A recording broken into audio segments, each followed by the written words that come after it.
আমি আজ নবী করিম সাল্লাল্লাহু সাল্লামের 15টি বিশেষ বৈশিষ্ট্যের কথা আপনাদের সঙ্গে শেয়ার করতে চাই, যেই বৈশিষ্ট্যগুলো আমাদের প্রিয় নবী সাল্লাল্লাহু আলাইহি সাল্লাম ছাড়া আল্লাহর জমিনে আর কাউকে আল্লাহ তাআলা দান করেন। সেই 15টি বৈশিষ্ট্য আমাদের নবীজিকে আল্লাহ তাআলা দিয়েছেন। একজন উম্মত হিসাবে, নবীর অনুসারী হিসাবে তার মর্যাদা এবং ফজিলতের কথা যত বেশি জানবেন, তাকে সবচেয়ে বেশি ভালোবাসা আপনার জন্য সহজ হবে, আপনার মধ্যে ভালোবাসা তৈরি হবে। আর নবী আলাইহিস সালামকে নিজের জীবনের চাইতে, মা বাবার চাইতে, সন্তান সন্ততির চাইতে বেশি ভালো না বাসলে সে ঈমানদার হতে পারবে। অতএব আমাদের ঈমানের প্রয়োজনে নবী করিম সাল্লাল্লাহু আলাইহি সাল্লামকে সবচেয়ে বেশি ভালোবাসতে, আর তার প্রতি ভালোবাসা আসবে কখন? যত বেশি তার সম্পর্কে জানতে পারবো, তার সম্পর্কে যত বেশি জানবো তত বেশি তার প্রতি ভালোবাসা কি হবে? তৈরি হবে। তো আজকে আমরা তার মর্যাদা সম্পর্কে জানবো ইনশাআল্লাহ। নবী করিম সাল্লাল্লাহু আলাইহি সাল্লামকে আল্লাহ রাব্বুল আলামিন অনেক মর্যাদা দিয়েছেন। এর মধ্যে থেকে আমরা 15টির কথা জানবো। এই 15টি শুধু মর্যাদা নয়, আরো বহু মর্যাদা তার আছে। আমরা শুধুমাত্র 15টা আজকে আপনাদের সঙ্গে শেয়ার করব, আল্লাহ যদি তৌফিক দান করেন। নাম্বার 1, আমাদের প্রিয় নবী সাল্লাল্লাহু আলাইহি ওয়াসাল্লাম তাকে সমালোচনা করার জন্য, তার কোনো অন্যায় ভুল এরকম সমালোচনা করার মতো কোনো জায়গা মুসলমানরা তো প্রশ্নই ওঠে না। যারা অমুসলমান কাফের মুশরিক ছিল, ইহুদি নাসারা ছিল, তারাও নবী করিম সাল্লাল্লাহু আলাইহি সাল্লামকে তার কোনো দোষ বা কোনো ত্রুটি আজও পর্যন্ত আবিষ্কার করতে পারে। আজকাল কিছু উগ্র নাস্তিক আছে যারা আমাদের প্রিয় নবী সাল্লাল্লাহু আলাইহি সাল্লামকে নিয়ে নানা কটু কথা বলে। এগুলো যে নিছকই শত্রুতা বশত, নিছকই হিংসাত্মক ভাবে, এগুলোর যে কোনো ভ্যালু নাই, এগুলোর যে কোনো ভিত্তি নাই, সেটা তাদের অভিযোগের দিকে তাকালেই বোঝা যায়। আমি বলছি, নবী করিম সাল্লাল্লাহু আলাইহি সাল্লাম যে মক্কায় জন্মগ্রহণ করেছেন, যেই মদিনায় তিনি শাসন করেছেন, বেড়ে উঠেছেন, সেই মদিনায় ইহুদিরা ছিল, মক্কায় মুশরিকরা ছিল। নবী করিম সাল্লাল্লাহু আলাইহি সাল্লামের প্রতি যাদের দুশমনী ছিল, সেই দুশমনরা পর্যন্ত প্রিয় নবী সাল্লাল্লাহু আলাইহি সাল্লামের চরিত্র নিয়ে কোনো প্রশ্ন তুলেছে যে তার চরিত্রে এই ত্রুটি ছিল, তার ব্যক্তিত্বে এই ত্রুটি ছিল, তিনি অমুক অন্যায় করেছেন, অমুক খারাপ কাজ করেছেন, বা এটা তার সমালোচনার জায়গা। আবু জাহাল বলেন, আবু লাহাব বলেন, উতবা বলেন, শাইবা বলেন, রবিআ বলেন, মদিনার ইহুদিরা বলেন, বেদুইনরা, কুফফাররা বলেন, কোন কাফের নবী করিম সাল্লাল্লাহু আলাইহি সাল্লামের ব্যক্তিত্বের ব্যাপারে কোন প্রকার প্রশ্ন তুলেছে, এরকম কোন ইতিহাস স্বয়ং অমুসলিম ঐতিহাসিকদের কোন বর্ণনায়ও পাওয়া যায়। এটা তার বৈশিষ্ট্য। অবশ্য এই বৈশিষ্ট্য অন্যান্য আম্বিয়া আলাইহিস সালামের ক্ষেত্রেও আছে, কিন্তু আমাদের নবী সাল্লাল্লাহু আলাইহি সাল্লামেরটা বিশেষ, যে তার চরিত্র নিয়ে তার শত্রুরা পর্যন্ত কালিমা লাগানোর মতো, যে মুহাম্মদ সাল্লাল্লাহু আলাইহি সাল্লাম জীবনে কখনো অমুক খারাপ কাজটা করেছেন, তমুক খারাপ কাজটা করেছেন, এই একটা কথা বলার মতো কোনো মায়ের সন্তান, কোনো বাপের সন্তান মক্কা মদিনায় জন্মগ্রহণ। এর প্রমাণ হলো নবী করিম সাল্লাল্লাহু আলাইহি সাল্লামকে নিয়ে তখনকার কোনো মানুষের কোনো কটু কথা থাকলে সেটা হাদিসে যেমন বর্ণিত হয়েছে, সিরাতে রাসূলে যেমন উঠে এসেছে, অমুসলিম লেখকদের লেখাও সেটা উঠে আসার কথা যদি এরকম কিছু থাকতো। অতএব 1 নম্বর বৈশিষ্ট্য পেলাম যে আমাদের প্রিয় নবী সাল্লাল্লাহু আলাইহি সাল্লামের মধ্যে কোনো ত্রুটি, কোনো বিচ্যুতি, কোনো অন্যায়, কোনো অপরাধ তার জীবনে কোনো অমুসলিমরা পর্যন্ত আবিষ্কার করতে পারেনি।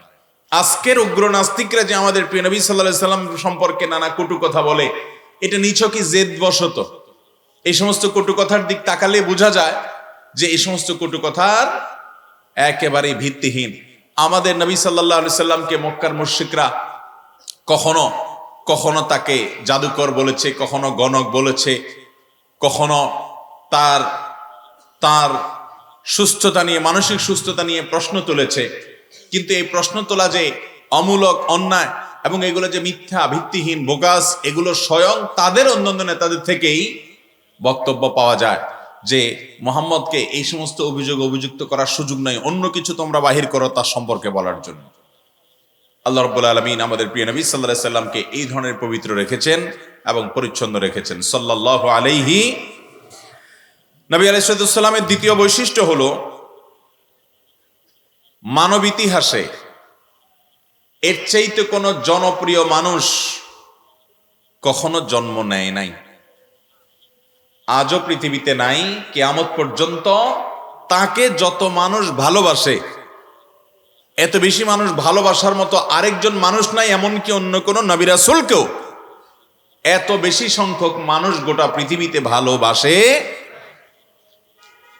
আপনি বলবেন অমুক খেলোয়াড় আছে, তমুক খেলোয়াড় আছে, তার ফলোয়ার এত বিলিয়ন, অমুক অ্যাক্টর আছে, তার ভিডিও এত বিলিয়ন ভিউ হয়েছে। আমি বলবো এই খেলোয়াড় মারা যাওয়ার পর বেশি লাগবে না, 50 বছর পর তার ফলোয়ার খুঁজলে, তার ভক্ত অনুরক্ত খুঁজলে কয়জন পাওয়া যাবে? কি বলেন? বিলিয়ন তো দূরের কথা, মিলিয়নও দূরের কথা, লাখের কোটায় ভক্ত পেতেও কষ্ট হয়ে। আর আল্লাহ তাআলা তার নবীকে মানুষের কাছে এত প্রিয় হিসাবে আল্লাহ তাআলা পাঠিয়েছেন, মানুষ অন্তরে এত ভালোবাসা দিয়েছেন যে 1400 বছর পর্যন্ত, 1450 বছর পর্যন্ত মানুষ ভালোবেসেই যাচ্ছে, কিন্তু তার ভালোবাসা মানুষের সংখ্যা কমছে না, বরং প্রতিনিয়ত বাড়ছে সাল্লাল্লাহু আলাইহি। আজ থেকে 200 বছর আগে, 300 বছর আগে এই পৃথিবীর সুপার পাওয়ার ছিলেন, অনেক বড় ক্ষমতাধর রাজা ছিলেন বা অনেক গুণী মানুষ ছিলেন। ওই লোকটাকে আজ যদি ঢাকা শহরে একেবারে ব্যস্ততম সড়কে ডাকিয়ে দাঁড়িয়ে কেউ গালি দেয়, সাইনবোর্ড লাগায় যদি তাকে গালিগালাজ করে, তার নিন্দামন্দ করে, চট্টগ্রাম শহরে যদি তাকে রাস্তার মোড়ে দাঁড়িয়ে গালিগালাজ করে, নিন্দামন্দ করে, আজ থেকে 300 বছর আগে চলে গেছে এরকম কোন রাজাকে, এরকম কোন মনীষীকে, 500 বছর আগে চলে গেছে এরকম কোন মনীষীকে। ধরুন আওরঙ্গজেব একজন শাসক ছিলেন, সম্রাট বাবর একজন শাসক ছিলেন, এরকম বিভিন্ন রকমের মুসলমান শাসক যেরকম ছিলেন, অমুসলমান শাসক ছিলেন, ফেরাউন ছিলেন, নমরুদ ছিলেন, অনেক শাসক ছিলেন। এই সমস্ত শাসকদের কারোর নাম ধরে, বাপদাদা 14 গোষ্ঠী ধরে যদি গালিগালাজ করে শহরে শহরে দাঁড়িয়ে, তাদের জন্য, ওই রাজাদের জন্য চোখের পানি ফেলবে গালিগালাজের কারণে, মনে কষ্ট হবে কয়জন মানুষের? বুঝেন নাই কথা? কয়জন মানুষের মনে কষ্ট হবে? আর 200, 400 বা 500, 1000 বছর নয়, 1450 বছর আগে দুনিয়া থেকে চলে গেছেন, আমরা তাকে দেখি নাই, আমাদের বাপ দাদারাও দেখে নাই। 1450 বছর আগের মানুষ দেখেছে। একজন মানুষ এত আগে দুনিয়া থেকে চলে গেছে, আমরা তাকে দেখি নাই, কিন্তু তাকে যদি কেউ গালি দেয়, কেউ কটু কথা বলে, একজন মুসলমান হয়তো নিয়মিত নামাজও পড়ে না, কিন্তু তার হৃদয়ে রক্তক্ষরণ হয়, চোখের পানি পড়ে আসে। ঠিক না বে ঠিক? এই ভালোবাসা পৃথিবীতে আরেকটা মানুষের জন্য আছে, দেখান। বলতে পারবেন? মুহাম্মদ সাল্লাল্লাহু আলাইহি সাল্লামকে আল্লাহ তাআলা মানুষের কাছে যত প্রিয় করেছেন, এরকম প্রিয় আরেকটা মানুষের নাম কোনোদিন কল্পনায়ও আনা যাবে? সমস্ত নবী রাসূল এবং আল্লাহর প্রিয় বান্দাদেরকে আল্লাহ তাআলা এভাবে অমর করে রেখেছেন। তাদের কোনো স্ট্যাচু নাই, তাদের কোনো ভাস্কর্য নাই, তাদের কোনো মূর্তি নাই, তাদের কোনো তেলবাজ মানুষ নাই, কিন্তু তাদের অনুসারী আছে, তাদের ভালোবাসার মানুষ আছে, তাদের জন্য হৃদয়ে রক্তক্ষরণ হয়, ভালোবাসায় চোখের পানি পড়ে। এরকম মানুষ 1450 বছর আগে পরে আছে, আরো 1500 বছর, আরো 2000, 5000 বছর পরে যদি পৃথিবী থাকে, তখনও নবী সাল্লাল্লাহু আলাইহি সাল্লামের জন্য চোখের পানি ফেলার মতো মানুষ থাকবে কি থাকবে না? আপনি যে সমস্ত খেলোয়াড়দের পিছনে ঘুরে বেড়াচ্ছেন, যে সমস্ত অ্যাক্টর আর অভিনেতাদেরকে আপনার প্রিয় মানুষ বানাইছেন, আপনি বলতে পারবেন বুকে হাত দিয়ে, আজ থেকে 20 বছর পরে এই লোকগুলো মারা গেলে 20 বছর পরে আর এদের ভালোবাসার কোনো মানুষ আপনি টর্চ লাইট দিয়ে খুঁজে পাবেন কি? এ হলো আমাদের প্রিয় নবী সাল্লাল্লাহু আলাইহি সাল্লামের বৈশিষ্ট্য। এটা আল্লাহ প্রদত্ত হওয়া ছাড়া একটা মানুষ চলে যাবে, 1500 বছর হয়ে যাবে, 1500 বছর হয়ে যাবে, অথচ তার নাম দুনিয়া থেকে মুছবে তো নাই, বরং মানুষের অন্তরের গহীনে তার জন্য ভালোবাসা থাকবে। এটা মহান সৃষ্টিকর্তা তার দান হওয়া ছাড়া, এটা নবী আলাইহিস সালামের মুজিজা ছাড়া, এটা দুনিয়ার কোন স্বাভাবিক নিয়মে কোনোদিনই সম্ভব হতে পারে সাল্লাল্লাহু আলাইহি ওয়াসাল্লাম। তার 3 নম্বরের বৈশিষ্ট্য হলো তার যে নাম মুহাম্মদ। মুহাম্মদ শব্দের অর্থ কি ভাই? মুহাম্মদ নাম শব্দের অর্থ কি? প্রশংসিত, মানে যিনি সবার কাছে প্রশংসিত। আরে মুসলমানরা তার প্রশংসা করবেই, তারা তার উম্মত। স্বয়ং মক্কার মুশরিকরা তার প্রশংসা করে বলেছে তাকে আল আমিন। বলেছে না বলে নাই? আমরা তো আজ এমন মুসলমান, হিন্দুরা খ্রিস্টানরা আমাদেরকে বিশ্বাস করা তো পরের কথা, আমার নিজের মুসলমান ভাই পর্যন্ত আমাকে বিশ্বাস করে না আজকাল। ঠিক না ভাই? ঠিক। আমাদের চরিত্র এত খারাপ হয়েছে যে অন্য ধর্মের মানুষ বিশ্বাস করবে তো পরের কথা, মুসলমানরা বিশ্বাস করবে পরের কথা, নিজের মায়ের পেটের ভাই আপনাকে বিশ্বাস করে না। কারণ আমাদের চরিত্র নষ্ট হয়ে গেছে। আর আমাদের প্রাণের নবী সাল্লাল্লাহু আলাইহি সাল্লাম, আমরা যার উম্মত হিসাবে নিজেদেরকে দাবি করি, তার অনুসারী হিসাবে দাবি করি, অথচ তার মতো হওয়ার কথা, তার অনুসরণ করার কথা, তিনি কেমন মানুষ ছিলেন, তার বৈশিষ্ট্য কি ছিল? যে তিনি মক্কার মুশরিক যারা বেঈমান কাফের ছিল, সে কাফেরদের কাছে পর্যন্ত তিনি প্রিয় পাত্র ছিলেন। তারাও তাকে বলতো যে আপনি আল আমিন, আপনি বিশ্বস্ত। পৃথিবীতে একজন মানুষকে যদি বিশ্বাস করা যায় তো আপনাকে বিশ্বাস করা যায়। মুহাম্মদ সাল্লাল্লাহু আলাইহি ওয়াসাল্লামের প্রতি ঈমান আনে নাই, তার দাওয়াতকে গ্রহণ করে নাই, তার তাওহীদের দাওয়াত নেয় নাই, তাকে রাসূল হিসেবে স্বীকৃতি দেয় নাই মক্কার মুশরিকরা। কিন্তু নিজেদের সবচেয়ে দামি সম্পদটা, স্বর্ণ গহনাগুলো, নিজেদের স্বর্ণ মুদ্রা, রৌপ্য মুদ্রাগুলো, নিজেদের মূল্যবান জিনিসপত্রগুলো, এগুলো জমা রাখার জন্য একমাত্র বিশ্বস্ত মানুষ মনে করত মক্কাতে মুহাম্মদ সাল্লাল্লাহু আলাইহি সাল্লাম। আপনি সিরাতের বইগুলো খোলেন, দেখবেন সকল সিরাত গ্রন্থগুলো উন্মুক্ত করেন, আপনি দেখতে পাবেন আপনার আমার প্রাণের নবী সাল্লাল্লাহু আলাইহি ওয়াসাল্লাম মক্কা থেকে যখন হিজরত করে চলে যাবেন, ভাইরা খেয়াল করে শুনেন, মক্কা থেকে হিজরত করে মদিনায় যাচ্ছেন কি আনন্দ ভ্রমণে? কি বলেন? পিকনিকে যাচ্ছিলেন? খুশি করে দেশ ভ্রমণ করতে যাচ্ছিলেন? কেন গিয়েছেন? মক্কার মানুষদের অত্যাচারে অতিষ্ঠ হয়ে এখানে দাওয়াতের কাজ করতে পারছেন না, আল্লাহর নির্দেশে গিয়েছেন। ঠিক না ভাই? ঠিক। যেই এলাকার মানুষ নবীজিকে কষ্ট দিয়ে, তার অনুসারীদের প্রতি জুলুম করে, নির্যাতন করে, নিষ্পেষণ করে তার মাতৃভূমি তাকে বের করে দিয়েছে, তাকে চলে যেতে বাধ্য করেছে, নিজের মাতৃভূমি ছেড়ে আরেক দেশে চলে যেতে বাধ্য হয়েছেন সবকিছু ফেলে রেখে, সেই মানুষগুলো যারা এত কষ্ট দিয়েছে তারা নবীজির কাছে বিভিন্ন জিনিস আমানত রেখে গেছে। তিনি যখন হিজরতে যাচ্ছেন, হযরতে আলী রাদিয়াল্লাহু আনহুকে ডেকে বললেন, আলী, জামাতা মিয়া, এই নাও, আমার কাছে অমুক কাফের, অমুক মুশরিক, অমুক লোকটা, অমুক মানুষটা এই জিনিসটা আমানত রেখে গেছে, কারোর আংটি, কারোর চুড়ি, কারোর স্বর্ণ, কারোর রৌপ্য মুদ্রা, এগুলো রেখে গেছে। আমি তো রাতের অন্ধকারে আবু বকরকে সাথে নিয়ে আজ বের হয়ে যাচ্ছি। যদিও তিনি বলেন না বের হয়ে যাবেন, কিন্তু তিনি তো জানেন তিনি বের হয়ে যাবেন। এই জন্য হযরত আলীকে একটা একটা করে আমানত বুঝাই দিলেন, এটা অমুকের, এটা তমুকের, তুমি 3 দিন মক্কায় থেকে এই সবগুলো পাওনাদারদের কাছে দিয়ে দিবা। আমি চলে গেলাম। যাদের জুলুমে অতিষ্ঠ হয়ে মক্কা ছেড়ে চলে যাচ্ছেন, সেই মানুষগুলোর মালের আমানত, সেই মানুষগুলোর সম্পদের হেফাজত, সেই মানুষদের সাথে দেওয়া ওয়াদা রক্ষা করার জন্য নবী করিম সাল্লাল্লাহু আলাইহি সাল্লাম একজন সাহাবীকে দায়িত্ব দিয়ে তারপর সেখান থেকে চলে যাচ্ছেন। আর এই কারণে, এই উঁচু লেভেলের বিশ্বস্ততার কারণে মক্কার মুশরিকরা পর্যন্ত বলতে বাধ্য হয়েছে যে মুহাম্মদ আপনি আল আমিন, আপনি বিশ্বস্ত। পৃথিবীতে একটা মানুষকে যদি বিশ্বাস করা যায় সে আপনি সাল্লাল্লাহু আলাইহি। আমাদের অবস্থা কি ভাই? আমাদেরকে মানুষ বিশ্বাস করতে পারে? 2, 4, 10, 20 লাখ টাকা আপনার কাছে দিবে, এদিক সেদিক হবে না। সহজ না কঠিন? কঠিন। আল্লাহ তাআলা আমাদেরকে নবীজির অনুসরণ করার তৌফিক দান করুন। তো যেটা বলছিলাম, নবী আলাইহিস সালামের তৃতীয় বৈশিষ্ট্য হলো তার যে নাম মুহাম্মদ, প্রশংসিত।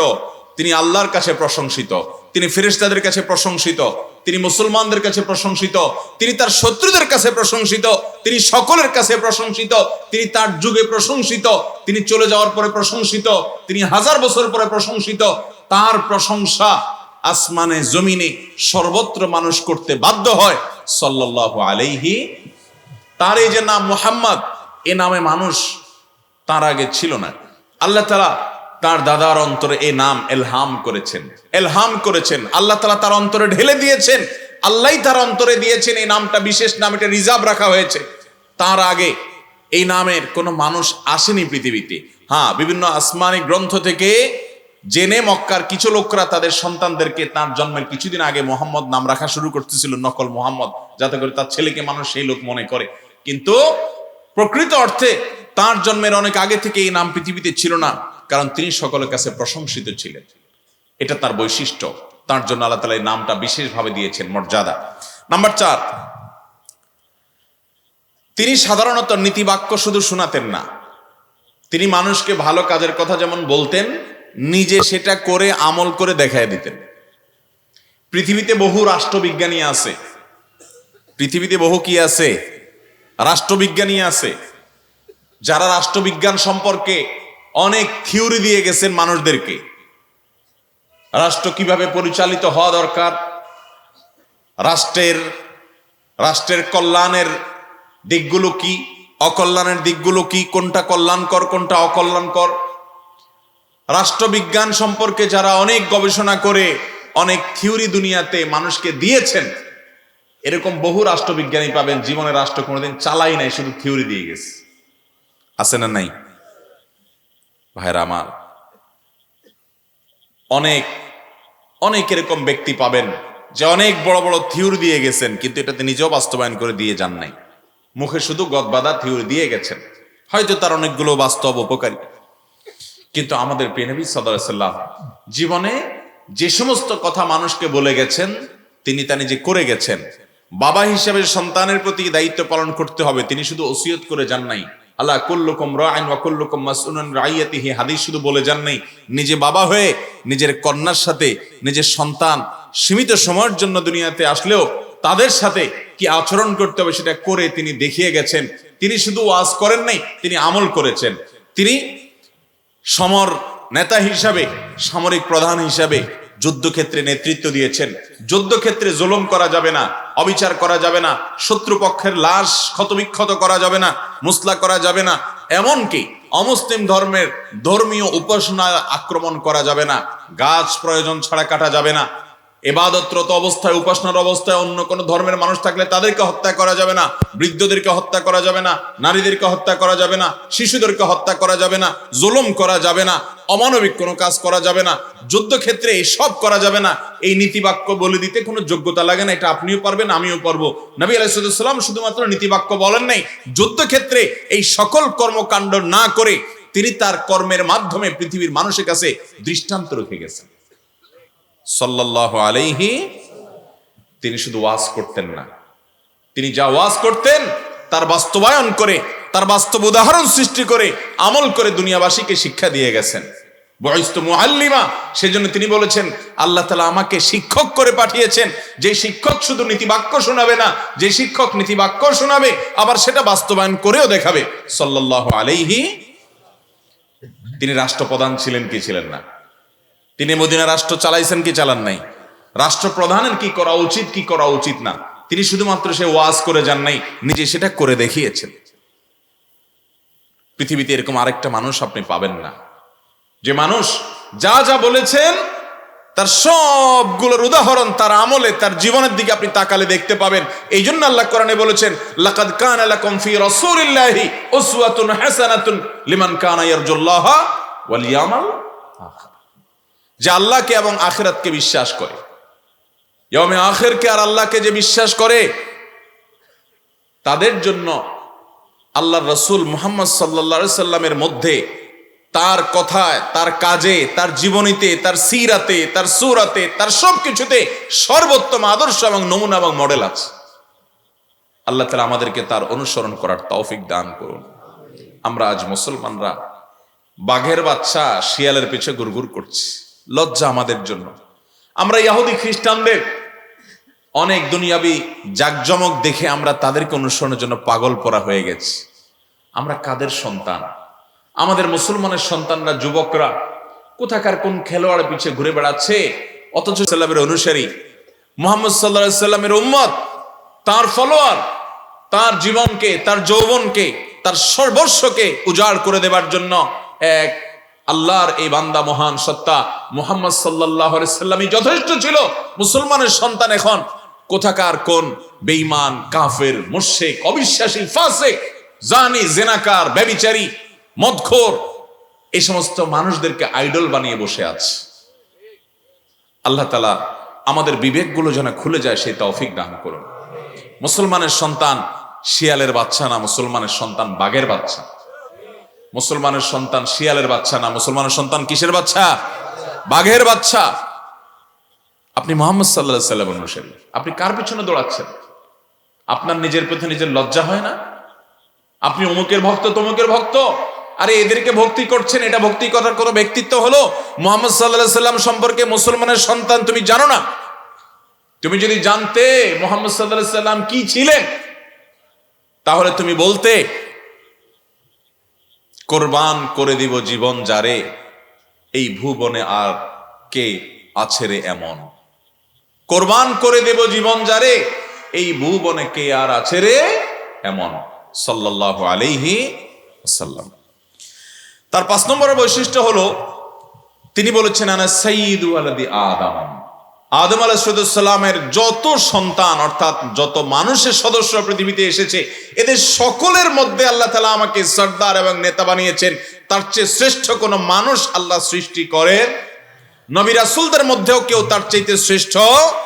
তিনি শুধুমাত্র সাধারণ মানুষের মধ্যে শ্রেষ্ঠ নন, তিনি সাইয়্যিদুল আম্বিয়া ওয়াল মুরসালিন।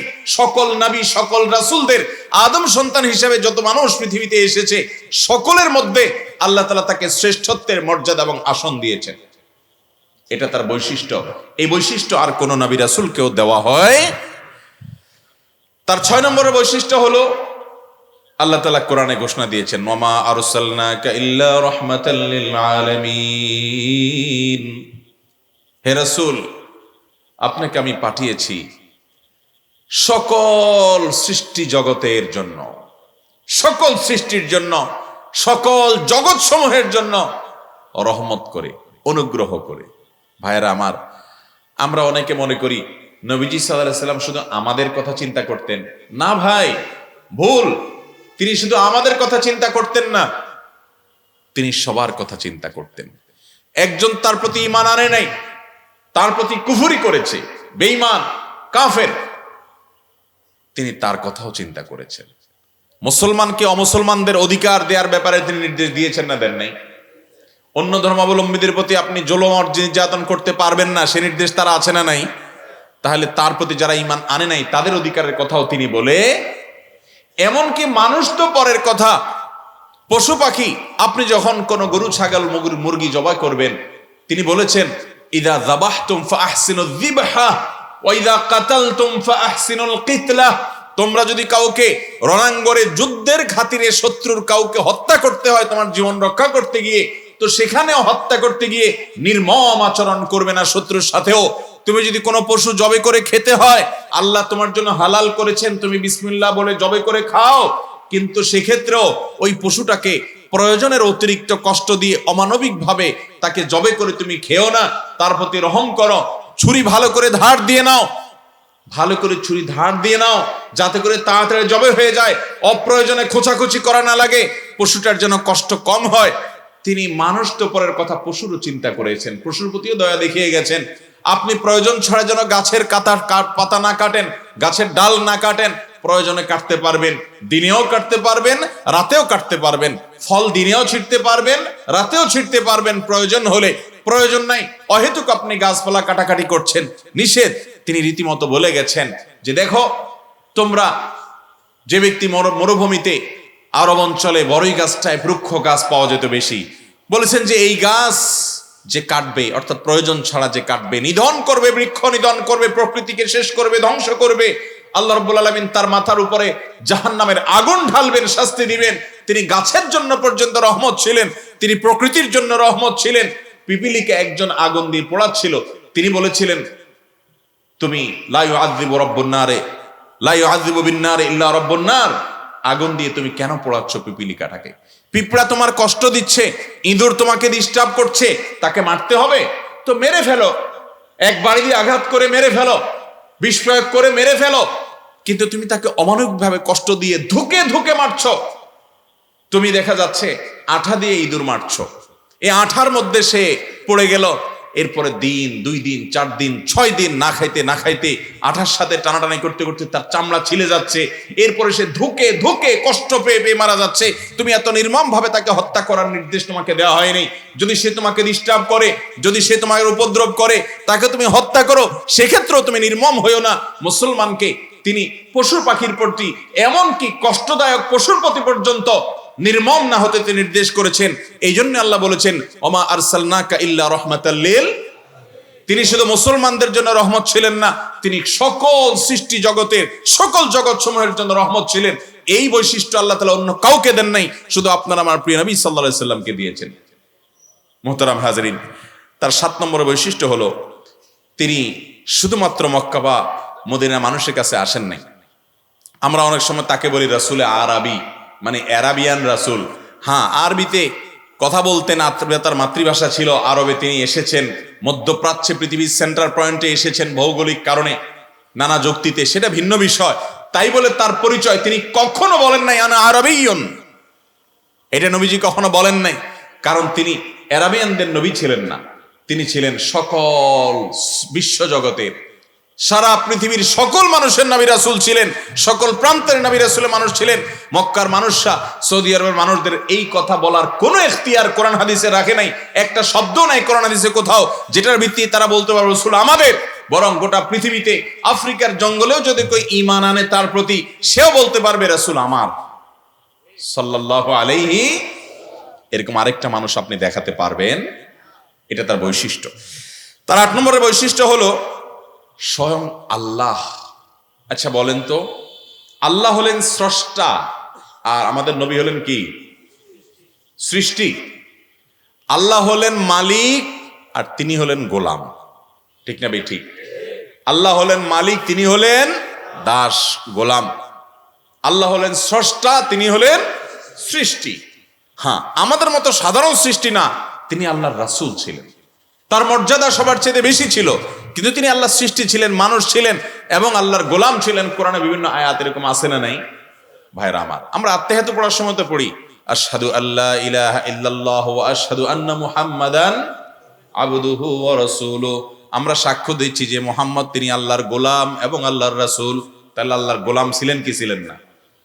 আচ্ছা, একজন মালিক তার গোলামকে সম্মান না করলে কিছু আসে যায়? স্রষ্টা যে, তার আবার সৃষ্টিকে কি সম্মান করার কোনো ব্যাপার তার কাছে থাকে, তার জন্য থাকে? কিন্তু আল্লাহ তাআলা তাকে বিশেষভাবে মর্যাদা দিতেন, সম্মান করতেন, যেটা অন্য কারোর ক্ষেত্রে আপনি পাবেন না। আপনি যদি কোরআন খোলেন আপনি দেখবেন আমাদের আদি পিতাকে না বানর, আপনারা কেউ বানরের ছেলে মেয়ে আছেন এখানে?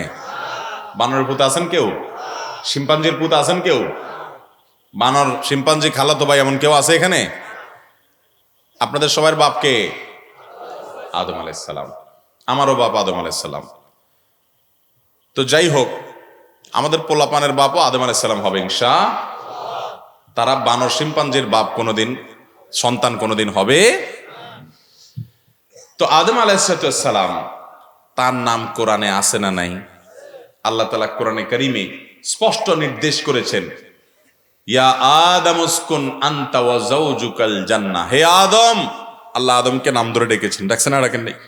আল্লাহ স্রষ্টা, তার সৃষ্টির নাম ধরে ডাকতেই পারেন, ঠিক না ভাই? ঠিক। যিনি মালিক তিনি গোলামকে নাম ধরে তো ডাকবেনই, স্বাভাবিক। আপনি কোরআনে দেখবেন ইব্রাহিম আলাইহিস সালামকে আল্লাহ তাআলা নাম ধরে ডেকেছেন, ইয়া সালেহ, ইয়া নূহ, আল্লাহ তাআলা নাম ধরে ডেকেছেন, ইয়া মারিয়াম, আল্লাহর প্রিয় বান্দী, তাকে নাম ধরে ডেকেছেন, ইয়া ঈসা নাম ধরে ডেকেছেন, ইয়া মূসা নাম ধরে ডেকেছেন। কোরআনে বহু নবী রাসূলকে দেখবেন আল্লাহ তাআলা নাম ধরে ডেকে ডেকে অনেক কিছু বলেছেন। আল্লাহ তার বান্দাকে, গোলামকে নাম ধরে ডাকবেন, এটাই তো স্বাভাবিক, ঠিক না বেটি?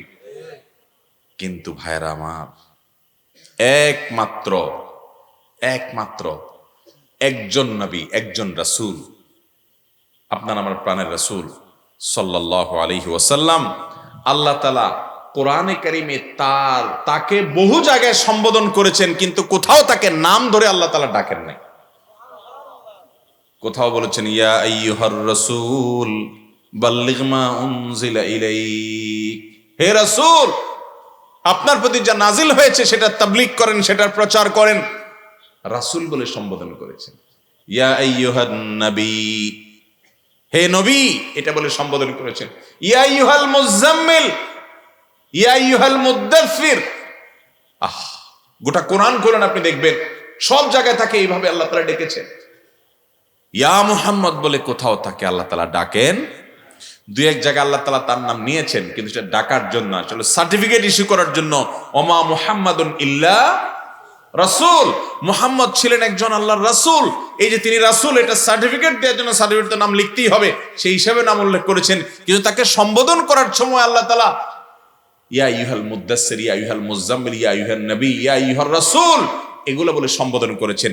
এই মর্যাদা অন্য কোন নবীকে, কোন রাসূলকে পর্যন্ত আল্লাহ তাআলা দেন নাই। তার মর্যাদা মহান রব্বুল আলামিনের কাছে কত বড়, এখান থেকে বোঝা যায় কি যায় না? সাল্লাল্লাহু আলাইহি ওয়াসাল্লাম। মুহতারাম হাজরিন, আল্লাহ রাব্বুল আলামিন তাকে মর্যাদা দিয়ে শুধুমাত্র তার নাম ধরে ডাকেন নাই। ব্যাপারটা শুধু এইটাকে এখানেই সীমাবদ্ধ নয়। আল্লাহকে বহু মানুষ গালি দিয়েছে, দিছে না দেয় নাই? আল্লাহকে অস্বীকার বহু মানুষ করছে না করে নাই? নবী সাল্লাল্লাহু আলাইহি সাল্লামের যুগে যেমন করেছে, মূসা আলাইহিস সালামের যুগেও ফেরাউনে আল্লাহ তাআলাকে অস্বীকার করছে না করে নাই? সে নিজেকে রব দাবি করছে না?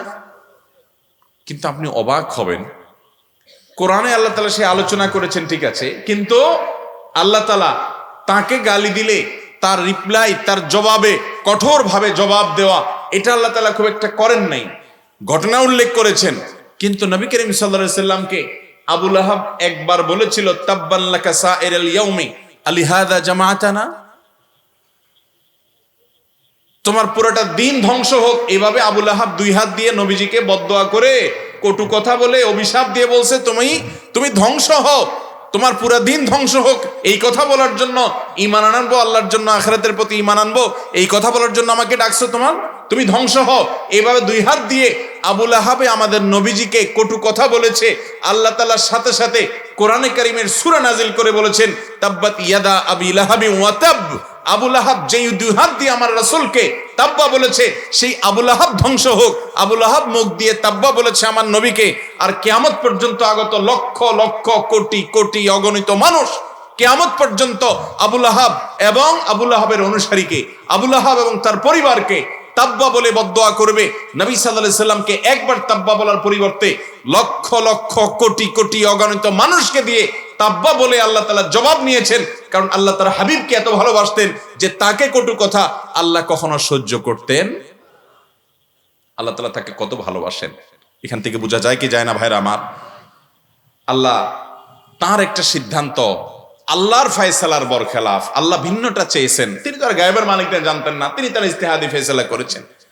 আল্লাহ বলেছেন আফাল্লাহু আনকা লিমা আযিনতা লাহুম।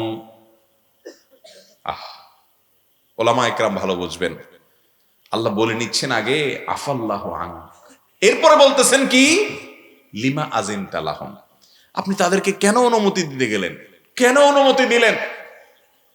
কিন্তু আগে আল্লাহ তাআলা বলে নিচ্ছেন আফাল্লাহু আনক, আল্লাহ তাআলা ক্ষমা করে দিয়েছেন, আপনি টেনশন নিয়েন না। তবে কেন অনুমতি দিতে গেলেন?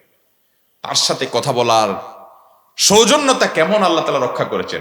আপনি সূরা হুজুরাত খোলেন, শুরুর দিকে কয়েকটা আয়াত পড়েন, আপনি দেখবেন আল্লাহ রাব্বুল আলামিন রীতিমতো ঘোষণা দিয়েছেন, আমার নবীর সামনে যদি জোরে কেউ কথা বলে, উচ্চস্বরে কথা বলে, বেয়াদবের মতো তাকে যদি কেউ ডাকে, কোন মুসলমান তার অনুসারী, তার উম্মত হয়ে যদি কেউ তার শানে বেয়াদবি করে, তার প্রতি আদব লিহাজের খেলাফ কোনোভাবে তাকে ডাকাডাকিও করে, ডাকার ক্ষেত্রেও যদি আদব রক্ষা না করে, তার প্রতি অসম্মান হয় এমন ভাবে ডাকে, তো আল্লাহ তাআলা তার সামনে যদি জোরে আওয়াজ দিয়ে কথা বলে, তার সামনে আগ বেড়ে যদি কথা বলে, আদব লিহাজ লক্ষ্য না করে, আল্লাহ তাআলা সূরা হুজুরাতের শুরুতে রীতিমতো স্পষ্ট ঘোষণা দিয়েছেন যে এই ব্যক্তিদের আমল আল্লাহ তাআলা পুরোটা ডিলিট করে দিবেন, বরবাদ করে দিবেন।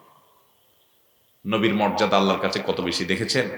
সারা রাত যদি বলা হয়, শুধুমাত্র আল্লাহ তাআলা তাকে কি মর্যাদা দিয়েছেন এটার বর্ণনা করে শেষ করা যাবে না। সাল্লাল্লাহু আলাইহি ওয়াসাল্লাম। মুহতারাম হাজরিন, 9 নম্বরের বৈশিষ্ট্য হলো তাকে আল্লাহ তাআলা জাওয়ামিউল কালিম দিয়েছেন। উতিতু জাওয়ামিউল কালিম, তিনি বলেছেন অল্প কথায় অনেক জিনিস বলা যায়, এরকম একটা যোগ্যতা আল্লাহ আমাকে দিয়েছেন যেটা অন্য কাউকে দেন নাই। এটা তার মুআজিজা। তার সকল বক্তব্য, এই যে আমরা ঘন্টাকে ঘন্টা বক্তব্য বলার পরও বলতে হয় ভাই বাকি কথা আগামী বছর মাহফিলে বলবো, এই বছর আর বলতে পারলাম না। আর আমাদের প্রিয় নবী সাল্লাল্লাহু আলাইহি সাল্লামের যত বক্তব্য আছে আপনি অবাক হবেন যে তার বক্তব্যগুলোর লেন্থ, দৈর্ঘ্য, সাইজ কতটা ছিল জানেন? যারা উলামা ইকরাম আছেন, হাদিস পাঠ করেছেন, তারা জানেন। বুখারী, মুসলিম, তিরমিজি, আবু দাউদ, নাসাই, ইবনে মাজাহ, মুসনাদ আহমদ, ইবনে সহিহ ইবনে হিব্বান, অন্যান্য হাদিসের কিতাব যেগুলো আছে, এই সমস্ত হাদিসের কিতাব যারা পড়েছেন তারা জানেন নবী করিম সাল্লাল্লাহু আলাইহি সাল্লামের সারা জীবনের যত বক্তব্য আছে, এই বক্তব্যগুলো তিনি এক জায়গায় বক্তব্য দিয়েছেন। পুরো বক্তব্যকে যদি একসাথ করা যায়, বিদায় হজের ভাষণে যে বক্তব্য দিয়েছেন বড় বক্তব্য, এটা যদি একসাথ করা যায়, পৃষ্ঠায় প্রিন্ট করলে কয় পৃষ্ঠা হবে? 1 পৃষ্ঠা, একটা বড় পৃষ্ঠা হবে। বুখারীতে একটা বড় হাদিস আছে, একটা বড় পৃষ্ঠা হবে। একটা পৃষ্ঠা বক্তব্য দিতে কত সময় লাগে? 5 মিনিট, 10 মিনিট। ভাইরা আমার, এই 2 মিনিট 1 মিনিট হলো বেশিরভাগ বক্তব্যের তার দৈর্ঘ্য। 1 মিনিট 2 মিনিটের কাটা বক্তব্য তিনি দিয়েছেন। এই বক্তব্য দিয়ে সাহাবীদের মতো এরকম মহা মানুষদেরকে তৈরি করেছেন, পৃথিবীর পট পরিবর্তন করে দিয়েছেন, গোটা দুনিয়ার মোড় চেঞ্জ করে দিয়েছেন, অর্ধ পৃথিবী পায়ের নিচে নিয়ে আসছেন তার এই সামান্য কয়েকটা ছোটখাটো বক্তব্য দিয়ে। এই অলৌকিকত্ব আল্লাহ তাআলা তাকে দিয়েছেন। পৃথিবীতে যত বিজ্ঞানী পাবেন, যত গবেষক পাবেন, যত মানুষ পাবেন, এদের এক একজনের একটা বিষয়ের উপরে গবেষণা করতে গিয়ে শত শত হাজার হাজার পৃষ্ঠা তাদেরকে লিখতে হয়েছে। নবী সাল্লাল্লাহু আলাইহি সাল্লাম যে কোনো বিষয়ের উপরে 1 লাইনের বক্তব্য দিয়েছেন। ওই 1 লাইনের বক্তব্যের ব্যাখ্যা শত শত বই লিখে, শত শত ভলিউম লিখে আজও পর্যন্ত হাদিস বিশ্লেষকরা, মুহাদ্দিসিনরা শেষ করতে পারছেন না, ওলামা ইকরাম শেষ করতে পারছেন না, ফুকাহা ইকরাম মাসআলা আবিষ্কার করে শেষ করতে পারছেন না। কিয়ামত পর্যন্ত গবেষণা হতে থাকবে। আল্লাহ তাআলা তাকে এইভাবে জাওয়ামিউল কালিম দিয়েছেন, তিনি অল্প কথায় অনেক কিছু ব্যক্ত করতে পারতেন সাল্লাল্লাহু আলাইহি। তার 10 নম্বরের বৈশিষ্ট্য হলো আল্লাহ তাআলা তাকে নিজে সার্টিফিকেট দিয়েছেন কোরআনে, ইন্নাকা লাআলা খুলুকিন আযীম। হে রাসূল, নিশ্চয়ই আপনি মহান চরিত্রের অধিকারী। আপনাকে যে চরিত্র দেওয়া হয়েছে, এই রকম উন্নত চরিত্র আর কাউকে দেওয়া হয় নাই। মহান চরিত্র আপনার। স্বয়ং আল্লাহ, স্বয়ং হাকিম, স্বয়ং বিচারকদের বিচারক, তিনি নিজে আগাম সার্টিফিকেট দিচ্ছেন কোরআনে যে আপনাকে মহান চরিত্র দেওয়া হয়েছে। এত মহান চরিত্র দেওয়া হয়েছে, অমুসলিম কাফের বন্দী হয়ে তার কাছে এসেছে, তার আচরণে ঈমান নিয়ে চলে গেছে। ভাইরা আমার, জীবনে কোনোদিন একটা কটু কথা কাউকে বলেন নাই, টোকা দিয়ে কারোর গায়ে আঘাত করেন নাই। নবী করিম সাল্লাল্লাহু আলাইহি সাল্লামকে আল্লাহ তাআলা এরকম উন্নত আখলাক দিয়েছেন। এই আখলাকের এই মাপ এটা আর কাউকে দেওয়া হয়নি। এটি তার বৈশিষ্ট্য। 11 নম্বর বৈশিষ্ট্য হলো কোরআনে আল্লাহ তাআলা তার বিভিন্ন বড় বড় সৃষ্টির নামে শপথ করেছেন, সেগুলোর বড়ত্ব বোঝাবার জন্য। কিন্তু আমাদের জন্য এটা জায়েজ রাখেন না যে আমরা আল্লাহ ছাড়া কারোর নামে শপথ করব। মুসলমান শপথ করলে শুধু আল্লাহর নামেই করতে হবে। নবী সাল্লাল্লাহু আলাইহি সাল্লাম বলেছেন, মান হালা মান আরাদা আন ইয়াহলিফা ফালইয়াহলিফ বিল্লাহি আও লিয়াসমুত। কেউ যদি শপথ করতে যায় সে আল্লাহর নামে শপথ করবে, আর না হলে চুপ থাকবে, আর কারোর নামে শপথ করতে পারবে। মায়ের কিরা, বাপের কিরা, অমুকের শপথ, তমুকের শপথ, ছেলের মাথা ছুঁয়ে বা ক্যাশ বাক্স ছুঁয়ে, গাড়িওয়ালারা স্টিয়ারিং হুইল ছুঁয়ে, এটা ছুঁয়ে সেটা ছুঁয়ে, এই সমস্ত শপথ ইসলামে জায়েজ নাই। মুসলমান শপথ করবে শুধুমাত্র একমাত্র কার নামে? আল্লাহর নামে। এছাড়া কারোর নামে শপথ করা জায়েজ, হাদিসে নিষেধ। কিন্তু আল্লাহ তাআলার জন্য তার জায়েজ না জায়েজ নাই। তিনি তার বড় বড় বিভিন্ন সৃষ্টির নামে শপথ করেছেন, ওই সৃষ্টির গুরুত্ব বোঝাবার জন্য। কোরআনে আল্লাহ তাআলা কোন নবীর নামে, কোন রাসূলের নামে শপথ করেন নাই। কিন্তু আমাদের প্রিয় নবী সাল্লাল্লাহু আলাইহি সাল্লামের জীবনের কথা উল্লেখ করে আল্লাহ তাআলা কোরআনে বলেছেন, লা উমরুকা ইন্নাহুম ফি সাকরাতিহিম ইয়ামাহুন। হে রাসূল, আপনার জীবনের শপথ করছি আমি।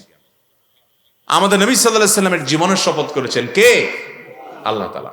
তাকে আল্লাহ কত মর্যাদা দিয়েছেন, এটা তার বৈশিষ্ট্য। অন্য কারোর নামে এরকম শপথ আল্লাহ কোরআনে করেন। তার 12 নম্বর বৈশিষ্ট্য হলো কিয়ামতের ময়দানে আল্লাহ তাআলা তাকে শুধু হাউজে কাউসার দিবেন। ইন্না আ'তাইনাকাল কাউসার। এটা আর কোন নবীকেও দেওয়া হবে না, কোন রাসূলকেও দেওয়া হবে না, কোন আল্লাহর নেককার বান্দা ওলি কাউকে দেওয়া হবে না। হাউজে কাউসারটা শুধু একজনকে দেওয়া হবে। তিনি কে? এই জন্য আল্লাহ তার কোরআনে ঘোষণা দিয়েছেন, ইন্না আতাইনাকাল কাউসার, আপনাকে আমি কাউসার দিয়েছি, অনেক কল্যাণ দিয়েছি। এটা শুধুমাত্র তার, আর কারণ না, এটা তার বৈশিষ্ট্য। তার 13 নম্বর বৈশিষ্ট্য হলো তিনি খাতামুন নবিয়্যিন। সব নবীর পরে নবী ছিল, সব রাসূলের পরে আবার রাসূল বা নবী ছিল, কিন্তু একমাত্র তিনি, আল্লাহ তাআলা তাকে পাঠিয়েছেন এমন নবী করে, এমন রাসূল করে, যে তারপরে আর কেউ আসবে ফিনিশিং তাকে দিয়ে, প্রধান বক্তা, প্রধান মেহমান সবার শেষে। তিনি সকল নবী রাসূলদের চাইতে এত মর্যাদার যে তাকে আল্লাহ তাআলা সবার শেষে দিয়েছেন, তারপরে আর কেউ আসবে তাকে দিয়ে নবুয়ত এবং রিসালাতের সিলসিলা এবং ধারাকে আল্লাহ তাআলা পরিসমাপ্ত করে দিয়েছেন। একটা ওয়ালের ইট দিয়ে দিয়ে একটা ইট রাখে, আরেকটা ইট রাখে, এভাবে ওয়াল তৈরি করা হয়। সর্বশেষ ইট ছিলেন তিনি, যেটা দিয়ে ওয়ালটা পূর্ণতা পেয়েছে, সাল্লাল্লাহু আলাইহি। তার 14 নম্বরের বৈশিষ্ট্য হলো, নবী রাসূলুল্লাহ সাল্লাল্লাহু আলাইহি ওয়াসাল্লাম বলেছেন, কিয়ামতের ময়দানে তার হাতে একটা পতাকা থাকবে। আমাদের নবীর হাতে কি থাকবে ভাই? এই পতাকার নাম হবে লিওয়াউল হামদ। কি নাম থাকবে? লিওয়াউল হামদ, প্রশংসার পতাকা। এটা শুধুমাত্র আপনার আমার প্রিয় নবী সাল্লাল্লাহু আলাইহি সাল্লামের হাতে দেয়া হবে। এটা তার মর্যাদা, বোঝা যাবে উনি মুহাম্মদ সাল্লাল্লাহু আলাইহি সাল্লাম।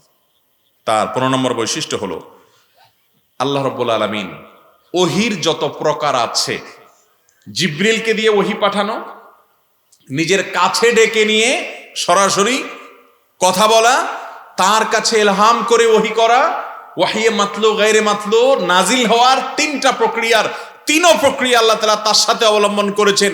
অন্য আরেকজন নবী নাই, অন্য আরেকজন রাসূল নাই দুনিয়াতে, যেই নবী রাসূলকে আল্লাহ তাআলা 3 পদ্ধতির ওহী দিয়েছেন। আল্লাহ তাআলা মূসা আলাইহিস সালামের সাথে কথা বলেছেন, অন্য অনেক নবীকে ওহী পাঠিয়েছেন জিবরিলের মাধ্যমে। একমাত্র মুহাম্মদ সাল্লাল্লাহু আলাইহি সাল্লামকে আল্লাহ এই মর্যাদা দিয়েছেন যে তাকে একেবারে কাছে ডেকে নিয়ে তার সাথে কথা বলেছেন, জিবরিলকে পাঠিয়েছেন, তার কাছে ইলহাম করেছেন, ওহীর যত প্রকার আছে তার সবগুলো তাকে দিয়েছেন। এভাবে কাউকে আর এই মর্যাদা তিনি দেন নাই, সাল্লাল্লাহু আলাইহি। 15টা মর্যাদার কথা বললাম। 1500 মর্যাদা যদি আমরা আবিষ্কার করি, তবুও হয়তো আরো বেশি থেকে যাবে। আল্লাহ তাআলা তার রাসূলকে এত বেশি দিয়েছেন। আল্লাহ বলেছেন যে ওয়ালা সাওফা ইউতিকা রাব্বুকা ফাতারদা, আল্লাহ তাআলা তোমাকে দিবেন, এমন দেওয়া দিবেন হে রাসূল যে তুমি সন্তুষ্ট হয়ে যাবে, তোমাকে সন্তুষ্ট করে ছাড়বে। নবীজি কি বলেছে জানেন? তিনি বলেছেন, আল্লাহ আপনি তো বলছেন আমাকে এমন দেওয়া দিবেন কিয়ামতে যে আমি খুশি হয়ে যাব। আমিও কিন্তু বায়না ধরলাম, আমার উম্মতের একটা সদস্য জাহান্নামে থাকলেও আমি কিন্তু খুশি হব না। শেষ সদস্যটাকেও জাহান্নাম থেকে মুক্ত করার আগ পর্যন্ত আমি কিন্তু খুশি হব না, আমি বলে রাখলাম।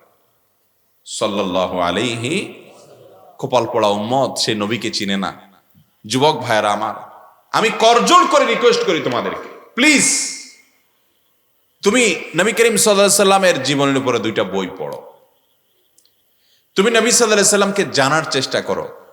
আমি তোমাকে শপথ করে বলতে পারি, আমি দায়িত্ব নিয়ে বলতে পারি, আমি বুকে হাত রেখে তোমাকে বলতে পারি, তুমি এই বইগুলো পড়ার পর পৃথিবীর বিভিন্ন মানুষের ভক্তি তোমার, বিভিন্ন তারকাদের ভক্তি তোমার, এগুলো সবগুলো উবে যাবে, এগুলো সবগুলো হারিয়ে যাবে। তোমার নিজের প্রতি নিজের লজ্জা হবে যে আমি বাঘের বাচ্চা শিয়ালের পেছনে ঘুরে বেড়াইছিলাম। আমি তো যা চিন্তাম না আমার নবীজিকে, আমার রাসূলকে, কপাল পোড়া উম্মত, যে উম্মতের হয়ে আল্লাহ তাআলার কাছে আর্গুমেন্ট পেশ করবেন নবী সাল্লাল্লাহু আলাইহি সাল্লাম, যে উম্মতকে জাহান্নাম থেকে মুক্ত করার জন্য আল্লাহর কাছে দাবি দাওয়া পেশ করবেন এবং উম্মতকে মুক্ত করা ছাড়া সন্তুষ্ট হবেন না বলতেছেন, সেই নবী সম্পর্কে উম্মত জানেও না, মহব্বত তার অন্তরে নেই। আল্লাহ তাআলা এই কপাল পোড়া উম্মত হওয়া থেকে, হতভাগা উম্মত হওয়া থেকে আমাদেরকে বাঁচিয়ে আমরা যেন তার সত্যিকারের অনুসারী, সত্যিকারের আশিক, সত্যিকারের মহব্বতকারী, সত্যিকারের প্রেমিক এবং সত্যিকারের অনুসারী হওয়ার তৌফিক আল্লাহ তাআলা আমাদেরকে দান করুন। চেষ্টা করব তো ইনশাআল্লাহ। সবাই নবীজির জীবনী পড়বেন তো ইনশাআল্লাহ। নবী সাল্লাল্লাহু আলাইহি সাল্লাম সম্পর্কে জানবো তো ইনশাআল্লাহ। আজকের এই শানের রিসালাত সম্মেলনে আমরা নবী করিম সাল্লাল্লাহু আলাইহি সাল্লামের কিছু বৈশিষ্ট্যের কথা বললাম, তার জীবন নিয়ে আলোচনা করি নাই। কত কথা বলা যাবে, একদিনে বলা সম্ভব নয়। এটার জন্য অনলাইনে বিভিন্ন কোর্স করতে পারেন, বিভিন্ন আপনার সিরিজ আলোচনা শুনতে পারেন, বিভিন্ন বই পুস্তক পড়তে পারেন ধারাবাহিকভাবে। আরে মুসলমান তো মুসলমান, একজন অমুসলমান গুরুদত্ত সিং নবী সাল্লাল্লাহু আলাইহি ওয়াসাল্লাম সম্পর্কে ছোট্ট একটা বই লিখেছেন, এটা বাংলা অনুবাদ করেছেন মাওলানা আবু তাহের মিসবাহ, নাম দিয়েছেন তোমাকে ভালোবাসি হে নবী। বইটা একটু পড়ে দেখেন, চোখের পানি রাখতে পারবেন না। ভালোবাসা কাকে বলে, কত প্রকার, কি একজন অমুসলমান নবীজিকে ভালোবেসে লিখে দেখিয়ে গেছে, পড়বেন। আপনি সৈয়দ আবুল হাসান আলী রহমতুল্লাহ আলাই তার রচিত নবী রহমত পড়বেন, আপনি বুঝবেন কিভাবে তিনি রহমতুল্লাহ আলামিন ছিলেন। আপনার ঈমান তার প্রতি কিভাবে বৃদ্ধি পায়, ভালোবাসা কিভাবে বৃদ্ধি পায়, কিভাবে নিজের বাপের চাইতে, সন্তানের চাইতে, জীবনের চাইতে তাকে বেশি ভালোবাসা যায়, আপনি বই পড়লে বুঝতে পারবেন। ভাইরা আমার, মুসলমান আজ আমরা জানি না, আমরা শুধু মুখস্থ ওয়াজ শুনতে পছন্দ করি, আমরা বই পুস্তক পড়ার অভ্যাস আমাদের হারিয়ে গেছে। চেষ্টা করবো তো ইনশাআল্লাহ। ফেসবুক আমাদেরকে আসল বুক থেকে দূরে সরিয়ে দিয়েছে। আমরা বই আবার বুকে নেব তো ইনশাআল্লাহ, বই আবার মাথার কাছে রাখবো তো ইনশাআল্লাহ। আল্লাহ আমাদেরকে তৌফিক দান করুন। আমি আবারও এক নজরে নবী সাল্লাল্লাহু আলাইহি ওয়াসাল্লামের 15টি বৈশিষ্ট্য শুনিয়ে দিচ্ছি। এক, তার শত্রুরাও তার চরিত্রে কোনো কালিমা দেয়ার মতো কোনো কিছু মক্কার মদিনার শত্রুরা খুঁজে পায় নাই। তার দ্বিতীয় বৈশিষ্ট্য হলো তিনি পৃথিবীতে একমাত্র ব্যক্তি যে আল্লাহ তাকে বলেছেন ওয়ারাফানা আলাকা যিকরাক, আপনার প্রশংসাকে আমি ছড়িয়ে দিয়েছি। এমন ছড়াইছে আল্লাহ তাআলা যে তার চাইতে জনপ্রিয় কোনো মানুষের জন্ম পৃথিবীতে হয় নাই, আজও নাই, কিয়ামত পর্যন্ত আসবেও।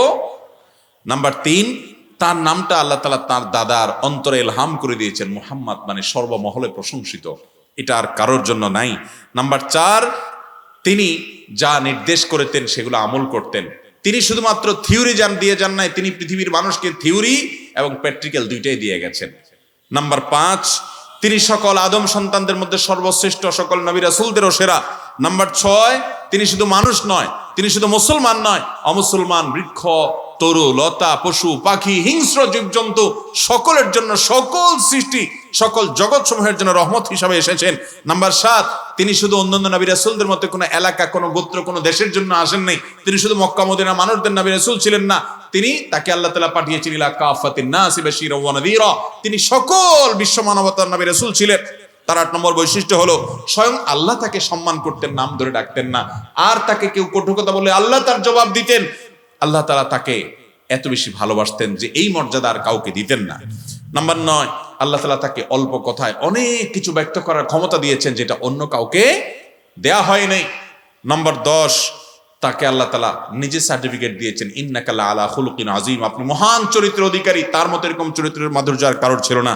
নাম্বার 11, স্বয়ং আল্লাহ তার নামে শপথ করেছেন যেটা অন্য কারোর নামে করেন নাই নবী রাসূলদের মধ্য থেকে কোরআনে। 12 নম্বর, আল্লাহ তাআলা তাকে হাউজে কাউসার দিয়েছেন যা কাউকে দেন নাই। 13 নম্বর, তাকে আল্লাহ তাআলা শেষ নবী করেছেন, এই মর্যাদার কাউকে দেন নাই। 14 নম্বর, তার হাতে আল্লাহ তাআলা লেওয়াউল হামদ নামে একটা বিশেষ পতাকা দিবেন কিয়ামতে, যেটা দেখে বোঝা যাবে তিনি নবী, তিনি আখেরি নবী মুহাম্মদ সাল্লাল্লাহু আলাইহি ওয়াসাল্লাম, এই মর্যাদার কাউকে দেন নাই। 14 নম্বর, আল্লাহ তাআলা ওহীর সকল প্রকার তার জন্য প্রয়োগ করেছেন, অন্য কাউকে এই 3 প্রকার ওহী দিয়ে মর্যাদা দান করেন সাল্লাল্লাহু আলাইহি। আল্লাহ তাআলা আমাদের সবাইকে তার প্রকৃত এবং খাঁটি অনুসারী হওয়ার তৌফিক দান করুন। জাযাকুমুল্লাহু খায়রা ওয়া আখিরু দাওয়ানা আলহামদুলিল্লাহ।